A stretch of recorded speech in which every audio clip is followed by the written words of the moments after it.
提起内娱背景最硬的明星，你首先会想起谁呢？有人说是景甜，有人说是马思纯，还有人说是韩雪。但是在2010年左右，这个答案一定是赵本山。当时在东三省乃至全国范围内都盛传着一句话：出了山海关就找赵本山。在赵本山最风光的那几年，为了能跟这位东北教父攀上关系，就连当时如日中天的新女郎黄圣依也都要跪下磕头，向他俯首拜师。素有老炮之称的冯小刚在台上被东北王当场扇了巴掌，也只能讪讪陪笑，而别说这些娱乐圈的大腕了。就连市体育局局长见到了赵本山，都要低头说上一句忘带名片了。实在不好意思，赵本山之所以会有如此深广的影响力，在某种程度上，除了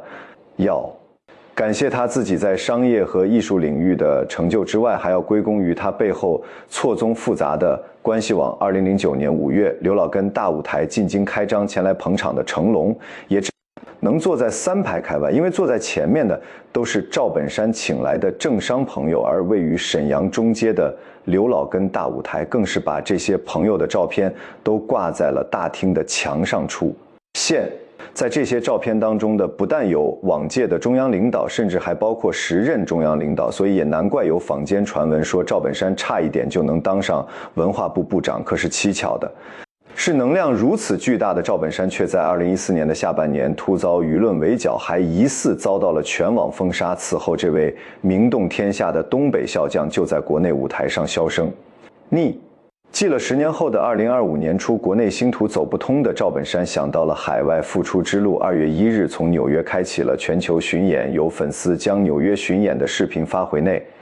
网，表示怀念有本山大叔在的春晚。没有想到，没过多久，这些视频也都被全网下架了。赵本山究竟为何会被软封杀？是否真的像坊间传闻的那样，他突然失势与同样从铁岭走出来的一位王姓公安局长及其身后的落马高官有关呢？今天我们来聊聊赵本山的故事。故事开始之前，先是一段工商时间。你知道加入脑洞乌托邦会员的好处吗？只要1杯奶茶的钱就可以观看过往所有的会员视频。我们每个月也会制作3到4支的会员专属影片，在会员影片中，我会讨论一些容易被黄标的话题，不方便公开说的话题，或者会对非会员影片进行进一步的补充。而如果你升级到了小屋铁粉团，除了每个月3到4支的会员专属影片之外，你还拥有超前观看的福利。为了保证1年4季刮风下雨永不断更，我们通常会预留出几支视频作为库存。你现在看到的内容很有可能是1个月、2个月之前制作出来的，加入小屋铁粉团之后可以提前观看我们已经制作好的存货。对于一些热点事件来说，也能一时间获得我们整理出来的资讯。要说明的一点是，超前观看并不是会员专属影片哦，因为超前观看影片在之后还是会公开的，而会员专属影片不会对外开放。另外，我们还设计了不同等级的会员勋章，以及一系列搞怪可爱的会员表情包。如果你无法开通 YouTube 会员功能的话，可以移步到爱发电平台看看，我们会在那里同步上传 YouTube 的会员专属影片。不过超前观看内容就没有办法享用了。最后，如果你不方便加入会员也没有关系，我们依旧会拿出100%的诚意去制作非会员视频的常回来看看我们就非常的开心了。很多名人都有一个悲惨的童年，赵本山也不例外，只不过跟其他人相比，他的童年实在是过于悲惨了。因为就连他自己是哪一年出生的，他也是在活了大半辈子之后才核实清楚实话。刚才成龙大哥在这里讲他的小时后命运，我不是攀比，我跟他差不多，哈哈哈，我也可能比他更苦。我是一个至今都不知道自己多大年龄的人啊！我过去一直属狗了，哈哈哈。就前年前媳妇说给我去搁哪儿算个命，说我是属鸡的，哈哈哈。完事后来我就属鸡了，我又回家调查，我说我到底属什么呢？后来经过几个老人核实，说我是属鸡的57年生人，但一直让人认为在70岁左右。1957年10月2日，赵本山出生在辽宁铁岭开原的一个名叫石嘴沟的小村庄。6岁时母亲去世，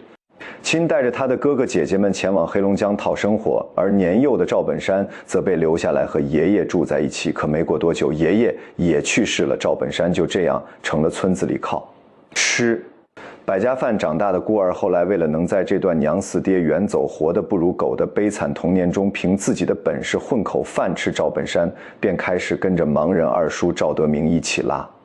秦迈义年纪轻轻就出没于街坊邻里的红白喜事当中，他靠着在年少时积累下来的吹拉弹唱手艺，初中还没毕业，赵本山就被选进了公社文艺宣传队。再往后，他被借调到了西丰县剧团，成为了主演二人转的专职艺人。没过多久，表演天赋异于常人的赵本山又被吸纳进了铁岭民间艺术团。1982年，辽宁举办了第1届农村小戏表演，赵本山通过在摔三弦中扮演盲人张志一举成名，不仅火遍了东三省，还拿了全国大奖。凭借在节目中惟妙惟肖的表演，赵本山还得到了东北第一虾的雅号。1987年8月，中国广播说唱团团长姜昆带队到铁岭演出时，发现了赵本山这块璞玉，从此便下定决心，一定要把这个农村小伙带上春晚。他对赵本山说：“如果你不上中央电视台，我这个姜字就倒过来写。”俗话说，好事多磨，在连续3年被央视春晚导演拒绝之后，赵本山最终在1990年走进了大年30的 CCTV， 开启了属于他自己的春晚时代。自打在1990年首度出演了小品相亲之后，赵本山便一直雄居央视春晚的 C 位。再往后的22年间，赵本山共计21次登上了春晚舞台，仅缺席了1次。无论是头戴深色八角帽的徐老蔫，还是吃到胃下锤的马经理，亦或是卖拐的大忽悠，不管赵本山扮演着什么角色，在全国观众心中，他永远是那个乡土味十足的亲民的东方卓别林，也是当之无愧的小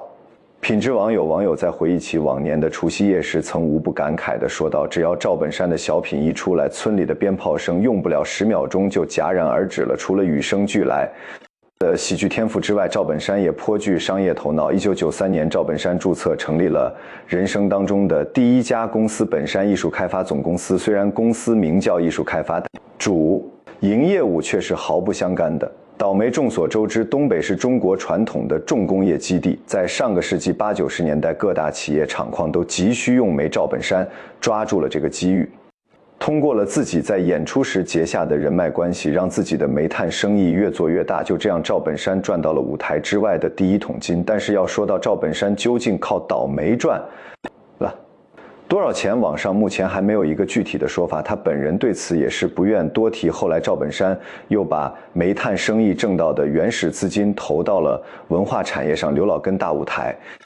就这样应运而生了。2002年，赵本山租下了沈阳大舞台，开始通过2人转演出为自己赚钱。次年，本山传媒成立，并推出了现代乡村喜剧《刘老根由》。赵本山、范伟、高秀敏等人主演赵本山，同时还担任导演的职务。该剧集一经播出便火遍了大江南北。次年，赵本山干脆买下了沈阳大舞台，并将其更名为刘老根大舞台，开始进行连锁经营。而在这个过程当中，赵本山也悄无声息地完成了从小品演员到文化商人的身份转变。公开资料显示，2008年刘老根大舞台共演出了2127场，演出收入高达9660万元，收入位列全国演出团体之首。而到了2009年，本山团队的营收又增了近50%，飙升至了1.48亿，再次将同行们远远地甩在了身后。2009年是赵本山事业达到巅峰的一年。这一年的4月，赵本山在海南参加了博鳌论坛，他跟菲律宾前总统拉莫斯、澳大利亚前总理霍克谈笑风生。在他接受采访时，他还曾经放出狂言，说计划投资13亿人民币筹建海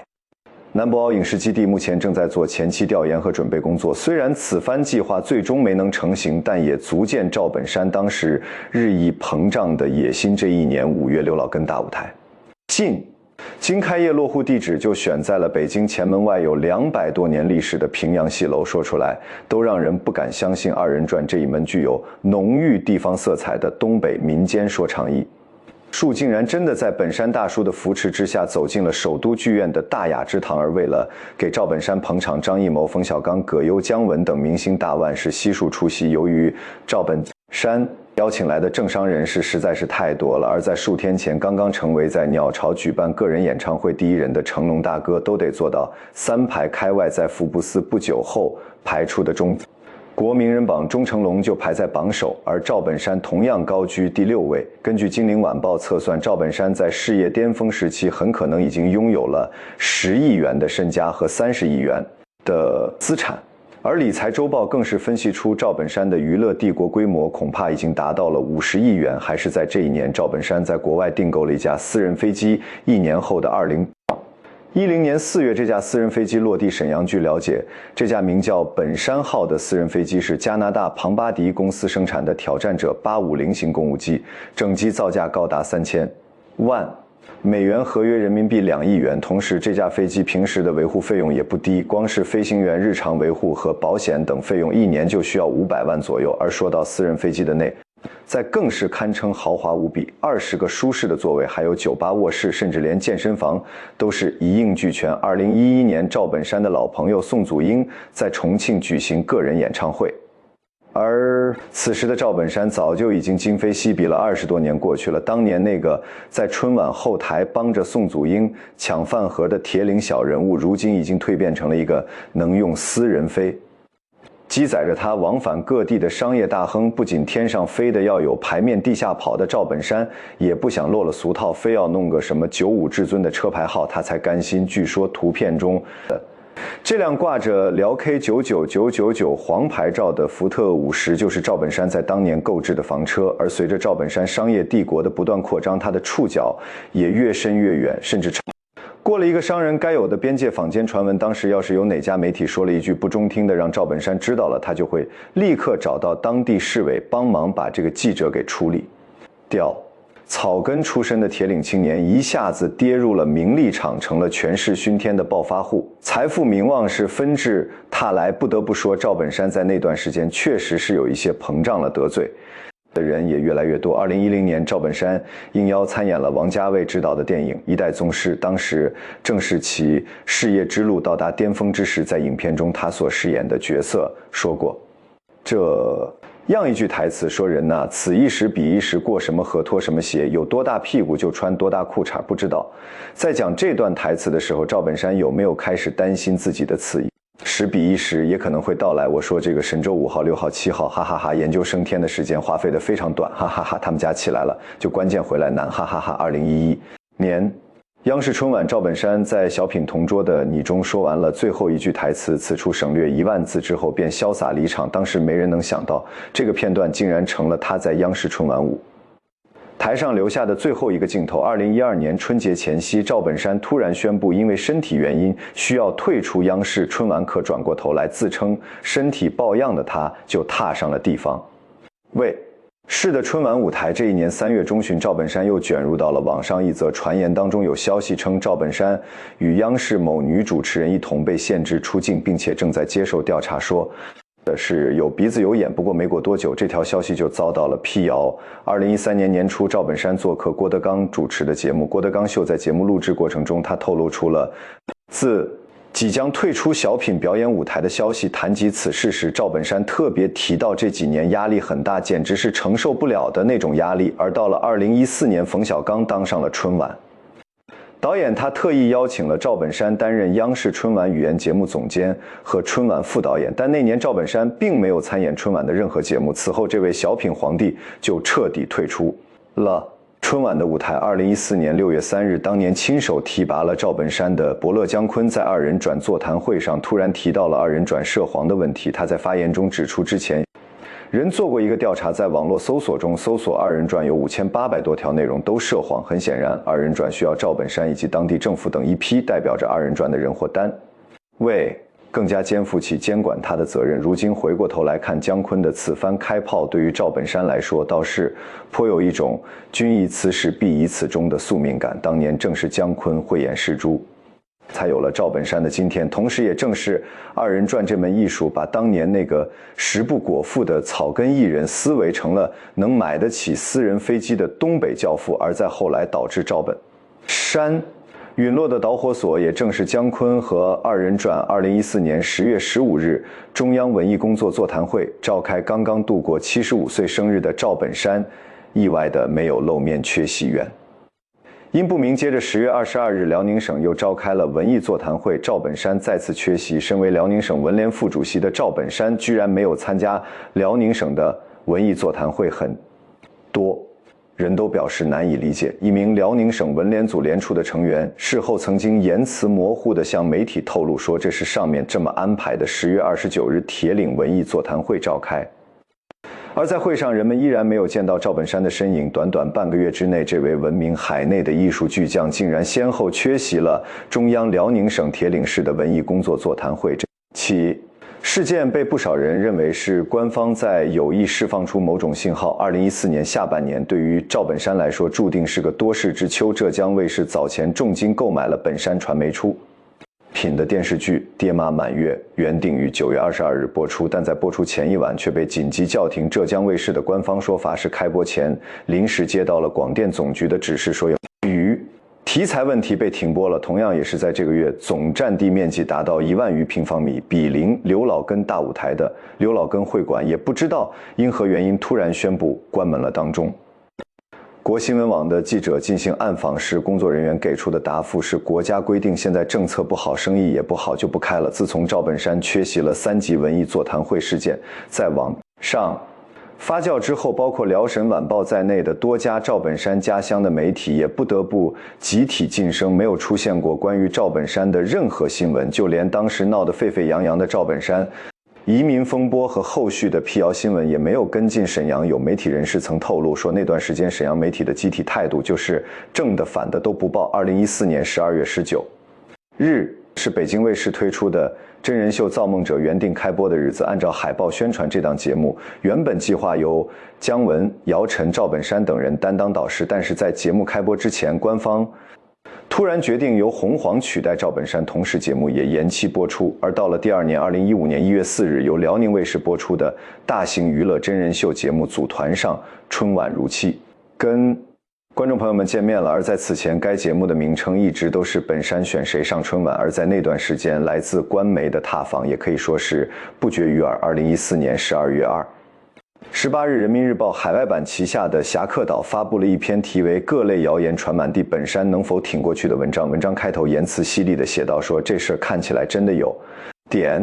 像二人转。作为人民群众喜爱的艺术家赵本山和传言中即将要倒台的有着深厚背景的赵本山，在这几个月的舆论场中傻傻让人分不清楚。与本山一样有争议的余秋雨曾经评价说，赵本山及其小品艺术拨动了时代的笑神经，使中华民族迎来了一个大规模的笑的时代。这是一个中肯的评价。因为沿着这句话的思路，我们很容易接上这么一句，没法让中华民族发笑的赵本山已然脱离了主流文化。而这对于一个艺术家来说，无异于进入了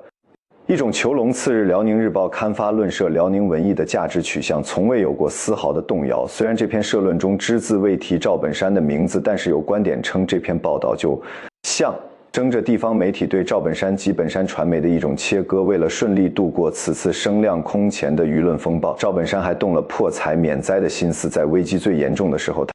曾经透过朋友放出风声，说只要国家需要私人飞机和身家都可以捐转过年。来到了2015年年初，广电总局下令封杀赵本山的风声是开始传的，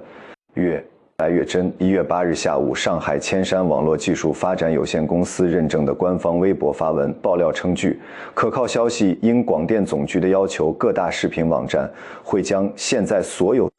有关赵本山的影视作品，包括主演及参演的一切内容均下线处理。但是在新京报的核实下，包括优酷、土豆、搜狐、爱奇艺在内的多家视频网站都不约而同地表示，目前还没有收到相关的通知。不过在 IPTV 工作的工作人员却回应说，这个说法是确有其事的，我上午收到了通知，必须马上删掉他的影视。据信息，无独有偶，乐视网的工作人员也认可了这一论调的部分内容，说今天上午刚刚收到通知，不让推荐相关的影视剧到页面上，但是还没有做出要下线的要求。不过说来叫人玩味，赵本山遭遇舆论讨伐热度最高的时间是在2015年1月8日这一天，而这一天也正是宣告他转危为安的日子。在这一天深夜，针对赵本山被封杀的传言，广电总局做出了公开回应，说他们并未下达所谓的封杀令相关报道，属于不实。随着广电总局的公开表态，赵本山这次算是成功度过了这道难关，而与之相关的各种负面舆论也开始逐渐平息。到了2015年4月18日，刘老根会馆在歇业大半年之后终于开门迎客。不过此时的刘老根会馆已经从之前官媒口中接待三教九流的高端会所摇身一变，变成了平价餐馆老根山庄赵本山。在这一年里究竟是怎么熬过来的，外界并不知道，但是他体重的变化却是有目共睹的。在这短短的几个月里，他狂瘦了40斤。而说到这儿，肯定有观众是会感到好奇了，说赵本山的这波软封杀究竟是缘何而起的呢？在位于苏家屯的本山传媒影视基地主楼里，有一个很少对外开放，但是装修却极其豪华的楼层。这里是赵本山专门用来宴请名流权贵的特定场合，在大厅的墙壁上挂满了他和各路高人握手拥抱的合照，而这些高人甚至还包括当过中央政治局委员、商务部部长的大人物。但是自2012年以来，在这一神秘楼层的墙壁上，还有我们开头在视频中提到的刘老根大舞台的大厅里，很多高官的照片都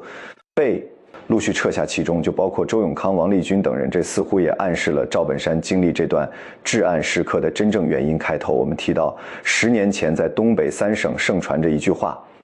过了山海关就找赵本山。自古以山海关为界，以东区域被称为关外，也就是关外3省，现在的辽宁、吉林、黑龙江。从这句话就可以看出赵本山在东北的神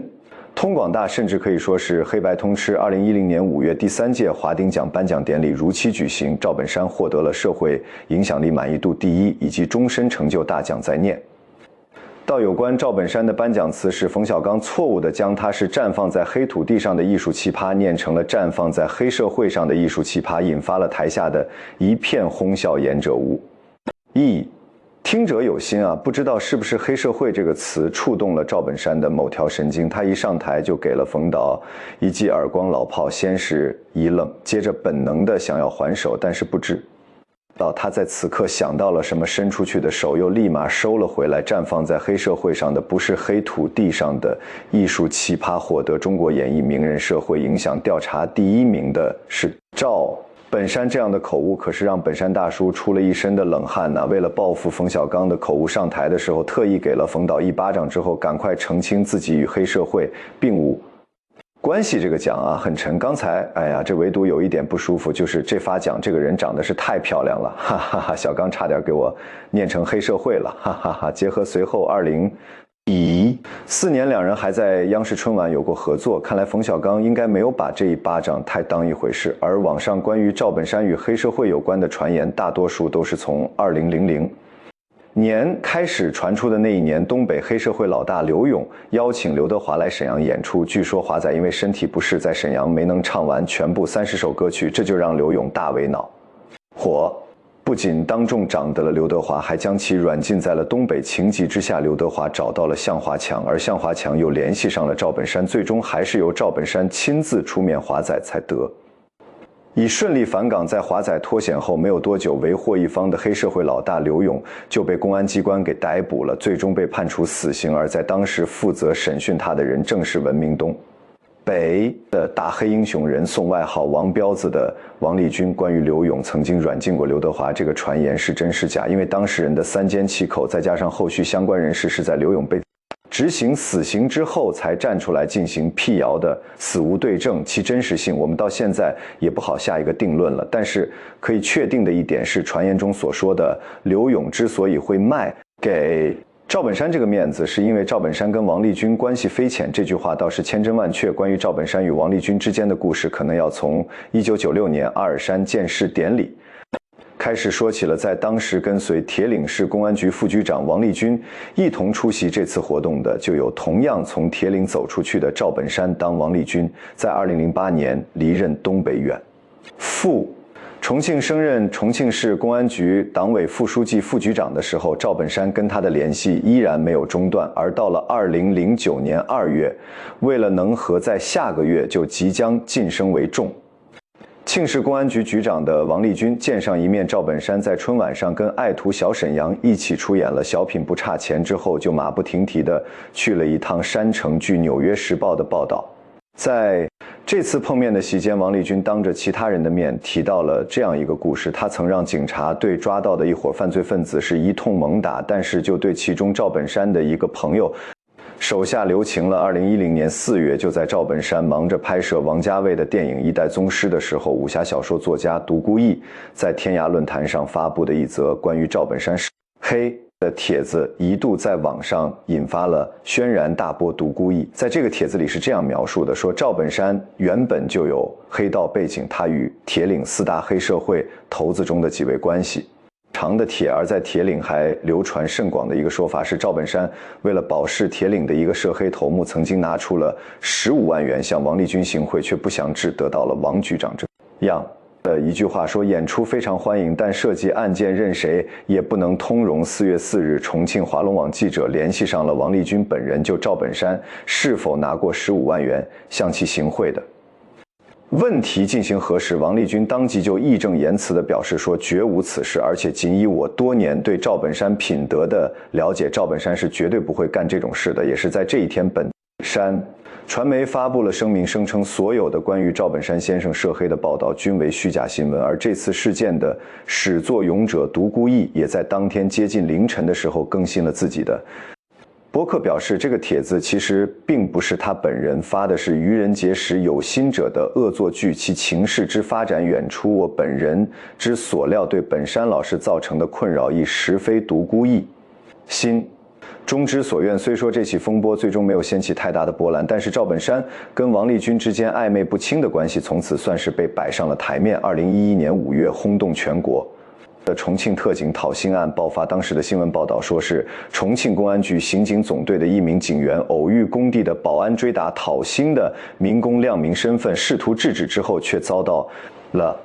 围殴。重庆江北区警方经过了彻夜的调查，成功抓获了黑帮工头以及20余名打手，帮助几十名民工领到了被拖欠的数十万元的工资。关于本案情的原委，网上是众说纷纭，这里我们就不做过多的讨论了。不过值得一提的一点是，据参与此案的律师对外透露，他曾经听说过有位东北籍的商人人在本案中参与了斡旋说和，而根据他的说法，不少网友都猜测这位律师口中的所谓东北籍的艺人，很有可能指的就是赵本山2012年2月王立军叛逃到了重庆附近城市成都的美国领事馆，声称自己因为揭露薄熙来罪行而遭到了追杀，希望得到美国的政治庇护，但美方认为王立军的动机更像是个人恩怨和自保，而非政治迫害，便没有接受他的申请滞留。1天之后，王立军就被带往了北京接受调查，而这一年正是赵本山告别央视春晚事业开始走下坡路的第一年。除了王立军之外，赵本山的关系网中还有一个举足轻重的人物，那就是大连实德董事长，曾经在中国富豪榜上排名第8的徐明。2011年10月20日，王立军在重庆宴请赵本山等人期间，他曾特别介绍说，重庆市局的火锅厅能像日本料理那样自动转菜，而因为赵本山年纪大了，夹菜时总是跟不上，王局长还十分贴心地为他调慢了转动速度。出席这场宴会的东北客人中，除了赵本山之外，就还有徐明。在王立军的宴会上，只要有赵本山一只碗，总少不了徐明一双筷子。我们之前提到过，在2009年2月，王立军曾经在重庆跟赵本山碰过面，而在2月27日一天，王立军在重庆公安局办公室招待赵本山的时候，也同样接待了远道而来的徐明。2010年4月25日，王立军在各路宾朋面前大秀书法，受邀围观的东北老友当中，除了乘坐私人飞机赶来的赵本山和他的爱徒小沈阳之外，徐明也在其列。而在2011年爆发的重庆特警讨薪案当中，徐明据说也曾经跟赵本山一起参与斡旋。其实赵本山与徐明两个人早在同去重庆之前就已经相识多年了。按照赵本山的说法，他们两个人之前一直是属于私人朋友的关系。徐冰最为人熟知的身份是大连实德俱乐部的董事长。1999年，年仅28岁便已经身家数十亿的富商徐胖子从王健林的手里接盘了当时中国最牛的足球俱乐部大连万达，并将其改名为了大连实德。而在若干年之后，让徐明跟赵本山关系升温的，也正是足球。2005年3月，赵本山在跟徐明吃饭的时候，无意间就提起了自己的本山影视基地正在寻找合作伙伴这一件事儿。这块被称为本山影视基地的土地总计有300亩位于沈阳市南郊的苏家屯毗邻桃仙机场，地理位置是相当优越。要不是政府特批这块地皮的价值，恐怕会在7亿元以上。可是土地批下来之后，赵本山却又多了一个幸福的烦恼：这块地在审批的时候被明确的限定了，只能用作教育用地，这着实是有一些大材小用了。而这块地究竟该用来做什么，一直就让赵本山非常的苦恼。而就在这个时候，早就已经在中国足坛浸淫多年的徐老板给赵本山出了个主意，劝他不妨考虑一下跟辽足合作。在过去的多年里，辽足一直没有自己的训练基地，更巧的是辽足足校又是经教委批准的正式学校，所以辽足进驻本山基地对于双方而言都是一桩美事。也就是从这时开始，徐明逐渐从赵本山的朋友就变成了他的贵人。正如赵本山后来在接受采访时所说的：“我从来都相信一个人的成功是要靠朋友的，徐明就是我的贵人。”最终在红娘徐明的牵线搭桥之下，赵本山逐渐跟辽宁足球俱乐部走到了一起，而没过多久之后，他就成为了辽足的董事长。不过跟徐明不一样的是，赵本山是真心热爱足球的。为了给辽足的球员发赢球奖金，赵董还动员了自己在当年做过代言的合作企业，比如当时还没有爆雷的以力神，凭他一句话，以力神就乖乖掏出了30万来开一个发布会了，发布一个我过去给我做形象代言人这些的一场，依旧让他们都一人拿30万。一家哈完了呢，就对下场球奖励赛，对下场球就给咱们球队吧，对方那儿留着做奖励的。对，这个有以绿神一个，有他们的北极荣誉，还有那个科诺有科诺，他也过了。这3家呢，通知他一人拿30万啊，就完了。行，咱们在10几年前中国足球的环境可以说是假赌黑盛行，而当赵本山成了辽足的掌门人之后，网上就有不少质疑的声音说，作为实德系一员的辽足会不会在联赛中卖球给实德呢？在2005年，辽足跟大连实德的场比赛开始之前，赵本山事先跟徐明约好说要打一场真正的比赛，谁要作假谁就不是男人。可结果却让赵董事大失所望，辽足在客场0-5输掉了。这场东北德比，从那时起，赵本山就开始怀疑球队里有人踢假球，并且对中国足球逐渐失去了信心。当我有一天小品演不行的话，用这件事就能骂我。我告诉你，我什么准备都做了。在涉足足球圈之前，赵本山原本是准备了5000万以上的资金用来投资的，但是仅仅几个月之后，中国足球这个大环境就让他彻底心凉，了不得不提前终结了跟辽足的蜜月期。赵董决定及时止损，抽身而去。之前还留下了一段颇为耐人寻味的发言，他说：“中国足球是一盘好菜，但是玩的人把它给玩坏了。比如我要继续搞这个足球的话，就必须搞歪的斜的，我不会玩斜的，所以咱不玩了。什么运动让人看着揪心足球？什么运动更揪心中国足球？”虽然说赵本山入驻辽足一事最终是潦草收场，但是他跟徐明的朋友关系却没有因此受到影响，要不然后来赵本山也不会把那英介绍给徐明认识。也是在两人关系日益紧密的那几年里，徐明还被媒体爆出了拥有属于自己的私人飞机。有消息称赵本山正式看到了好友徐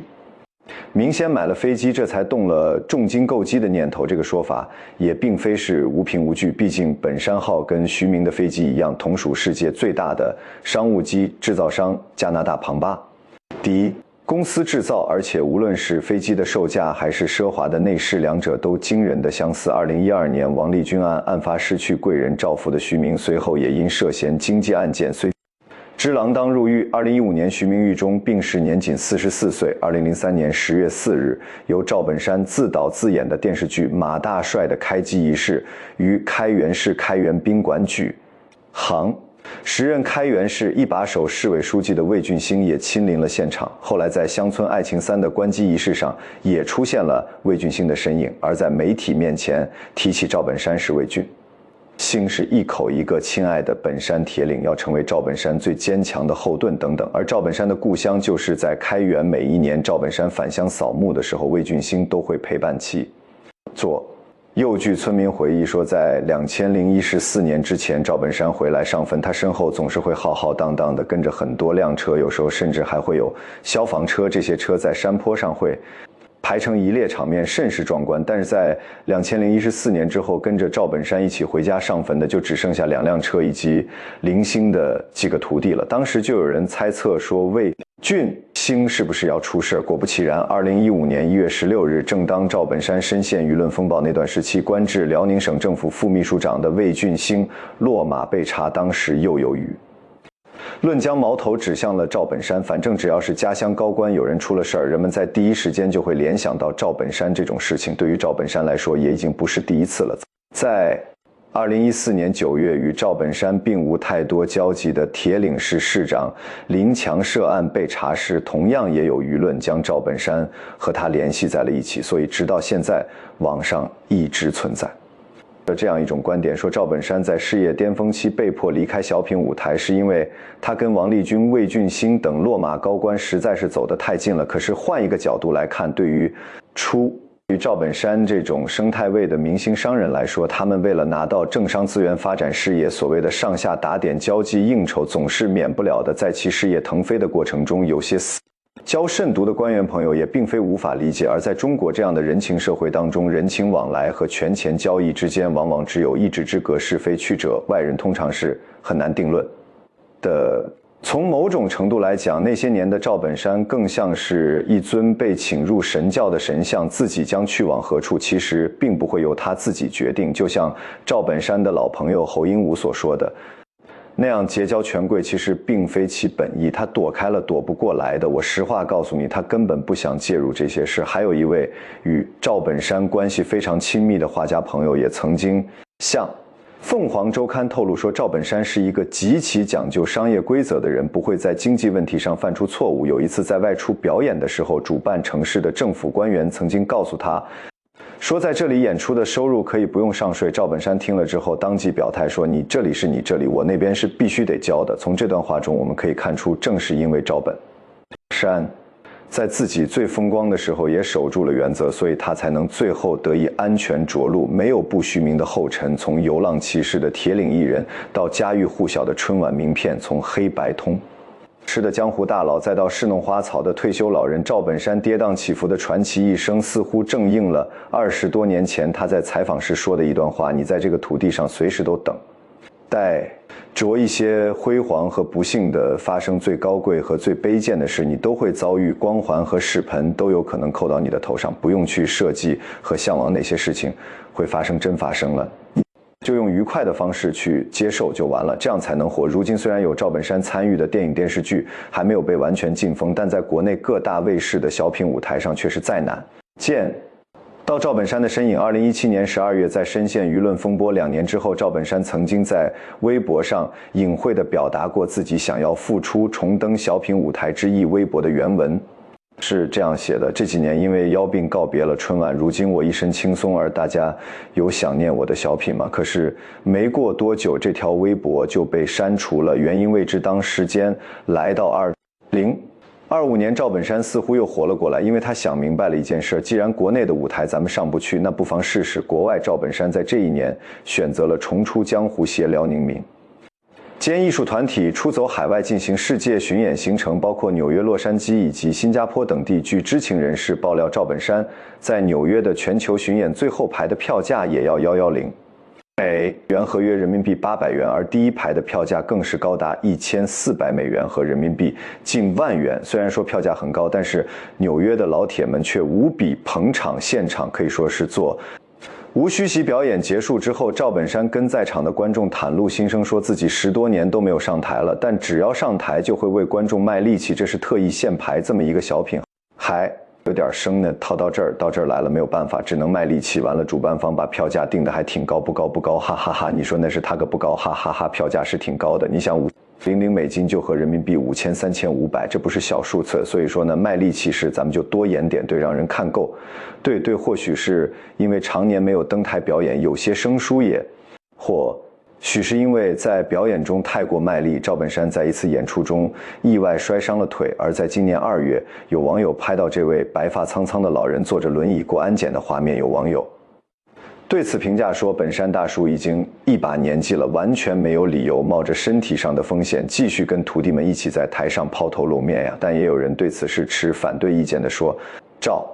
本山要是没有这个心气，他就不是我们心中的赵本山了。电视剧《刘老根》片头曲中有这样一句歌词，或许能够很好的概括赵本山在经历沉浮之后，要以67岁的高龄，哪怕是推着轮椅也要重回小品舞台的人生态度。老鹰剩下一口气，他也要钻他一把天。好了，今天的故事就到这里，我们下期节目见喽，拜拜。